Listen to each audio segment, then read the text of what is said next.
Yes, people, welcome back to Yorkshire Lad Talks Football. It's just over a week since Chelsea won their second Champions League title against Man City in Portugal.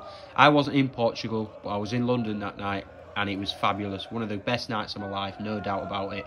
And since then, I've had time to reflect on the season, and it's led me to question what have been the top 5 Chelsea highlights of this season. So I'm going to give you my top 5 moments of this season and go through them and offer my thoughts and opinions on them. So I hope you enjoy the video. Yes, people, and welcome back to Yorkshire Lad Talks Football, and welcome back to another video. As I've explained, I'm going to go through Chelsea's top 5 moments of this season. But before we start the video, I'm going to get all the waffle out of the way. If you're new to the channel, please could you subscribe and drop a like on the video, and even leave a comment regarding Chelsea's season. But yeah, thank you for the support on the latest video. It absolutely smashed it, and you know what? I loved making it as well. It was a different kind of video. It was a vlog style. Went to London for the Champions League final. It smashed it, to be fair, and cheers for the support on it. So yeah, let's get on with the video now. And the first highlight of Chelsea's season I've picked out had to be the Champions League win, didn't it? It had to be the Champions League win. Yes, it was towards the end of the season, and yes, it's probably the most obvious choice, but let's be honest, it's a fantastic achievement for a squad that's only been together, realistically, for a full season. And obviously, we had the chop and change in between managers. We had many doubters along the way. We were actually 9th when Frank Lampard left, and Tuchel's managed to get us in the top 4 and win us the Champions League, our second in our history. And we actually denied Man City their first ever, even though they had all the expectation on them. They had all the expectation on them. But Tuchel went out there with his squad and beat them for the 3rd time in about 6 weeks. It's a remarkable achievement. And you know what? This squad, as I'm going to mention at the end, it can go so far. We can take this squad many places, and we've got the right man at the helm to do it. But yeah, that's my first key highlight for Chelsea's season. Winning the Champions League, what an achievement. Let's move on to the second now, and it's a bit of a bittersweet moment, this, because Frank Lampard left, and this is the moment I'm picking. Frank Lampard leaving and Tuchel coming in. It's bittersweet because obviously, every Chelsea fan loves Frank Lampard, wanted him to succeed so badly, and I was absolutely devastated when I left. You probably see it, actually, if you go back to my first ever video I did, and it was about Frank Lampard leaving and Thomas Tuchel coming in. But I was absolutely heartbroken. I was devastated when he left, and I just thought it was so unfair. Chelsea treating a manager in such a poor way once again, but it's what we've come to expect from Chelsea Football Club and Roman Abramovich, to chop and change managers when they go on a bad run. And I thought Frank Lampard had something going for him, and I thought they were getting to create something quite special, but he's at least set the foundations for Thomas Tuchel to come in and take over and move this squad even further. He brought in all the youngsters, Frank Lampard, the likes of Mason Mount, Tammy Abraham when he was playing well, Tom Ori, who we've actually got 28 million for. So without Lampard, the foundations wouldn't have been set. But Thomas Tuchel came in, and this is where it's bittersweet. Frank Lampard leaving, I was devastated, but Thomas Tuchel, he's given the squad a new burst of energy, a new lease of life. And he's actually, from when Lampard left, we were in 9th, and we're in a bit of a bad spell. And the article started coming out saying Frank Lampard had lost the dressing room. You could tell there was a bit of bad feeling around the camp, and Thomas Tuchel came in and it instantly lifted the mood in the camp. And he's actually, first of all, he's completely chopped and changed the side. He's brought in the likes of Antonio Rudiger. Who else has he brought in? He's playing Werner as like a winger. Havertz as a false 9, that's all new. Bringing key players in like Jorginho.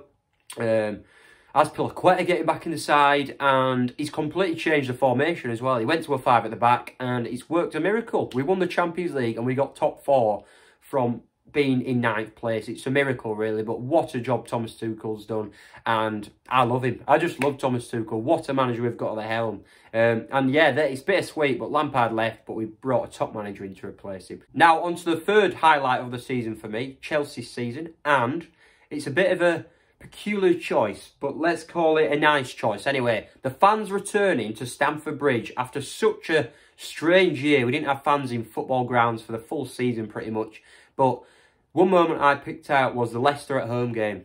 It was a key game in the Champions League race. We had 8,000 fans back at the Stamford Bridge ground just after losing to Leicester in the FA Cup final. I don't want to speak about that. But the Leicester at home game with 8,000 fans there, it was a special moment for the whole campaign. Obviously it was a crucial game. Whoever won was kind of not guaranteed top four, but it went somewhere to getting them in top four. And thankfully, Chelsea got top four and just edged Leicester on that final day. But I think the fans being back was a special moment.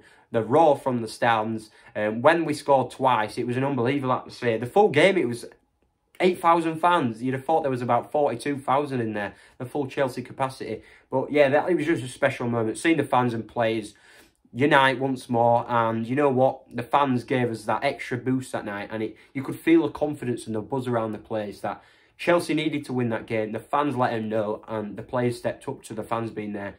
On to our fourth key highlight of the season, and it's not one particular moment, it's one particular player, but it's probably through the full season, and it's Mason Mount. The man has come on leaps and bounds this year. We had to speak about him. I've spoke about him in a lot of reviews after games. I've praised him so much. As I've said, the superlatives for Mason Mount, they can't stop, they won't stop. He's such a top player now. He's matured as a player.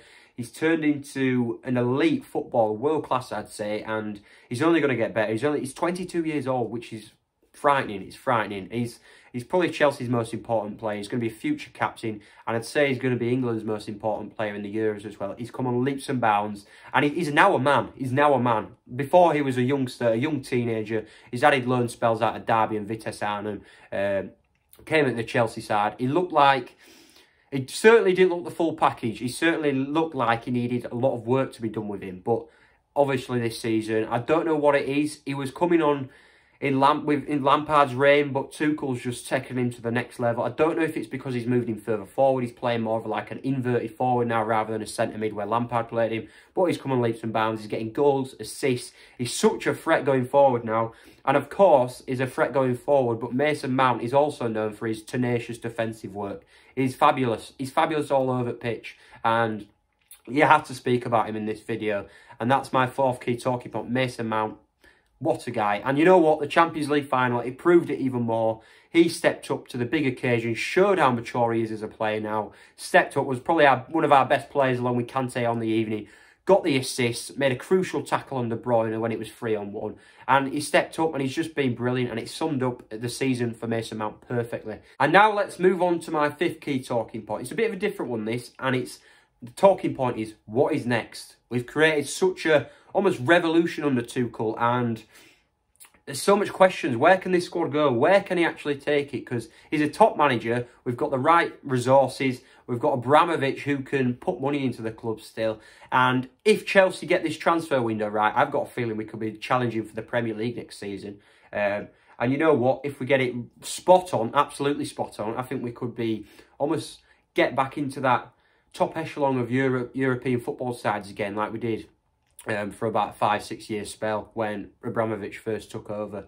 But I think we've got the capabilities of getting back there. We've got a young, youthful squad who've got so much talent and have got the opportunity to grow even more as players, the likes of Mason Mount, Kai Havertz, Timo Werner, all these kinds of players, Reece James.